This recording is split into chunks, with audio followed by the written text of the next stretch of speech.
3 năm trôi nhanh quá, đã đến lúc phải xa trường.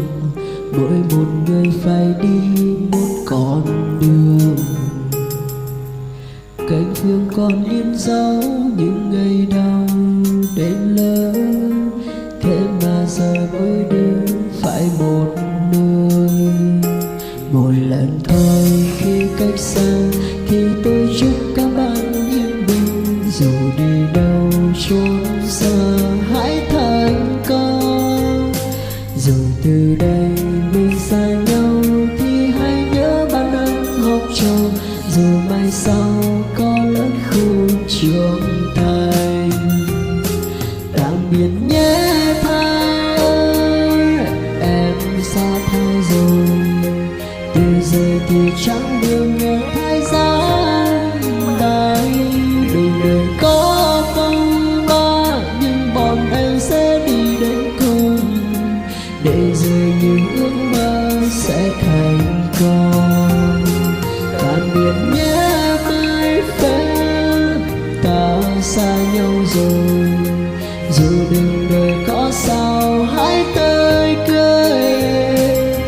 Giọt nước mắt hôm nay tôi học sinh sẽ nhớ suốt đời. Trường hồi giờ thấy sao âm thanh buồn.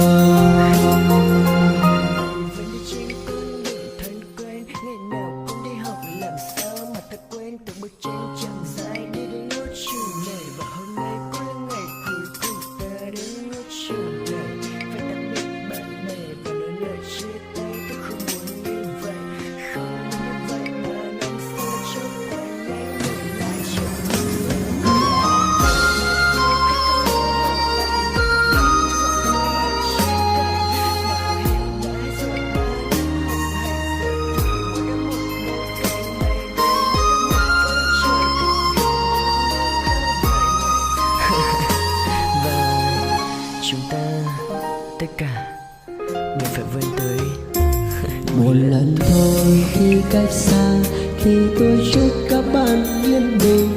Dù đi đâu chốn xa hãy thành công.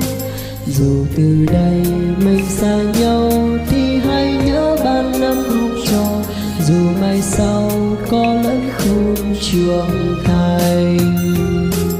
Tạm biệt nhé Thái ơi, em xa Thái rồi. Từ giờ thì chẳng đường nghe Thái giáng tay. Đường đời có phong ba, nhưng bọn em sẽ đi đến cùng. Để rồi những ước mơ sẽ thành công. Tạm biệt nhé mai phép, ta xa nhau rồi. Dù đường đời có sao hãy tươi cười.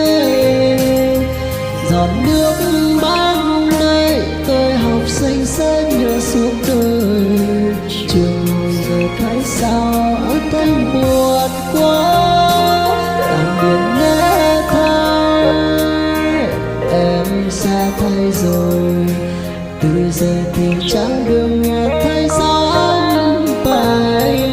Đường đời có phong ba, nhưng bọn em sẽ đi đến cùng. Để rồi những ước mơ sẽ thành công. Tạm biệt nhé mai phép, ta xa nhau rồi. Dù đường đời có sao hãy tươi cười. Giọt nước mắt hôm nay tôi học sinh sẽ nhớ suốt đời. Trường hồi giờ thấy sao âm thanh buồn quá. Trường hồi giờ thấy sao âm thanh buồn.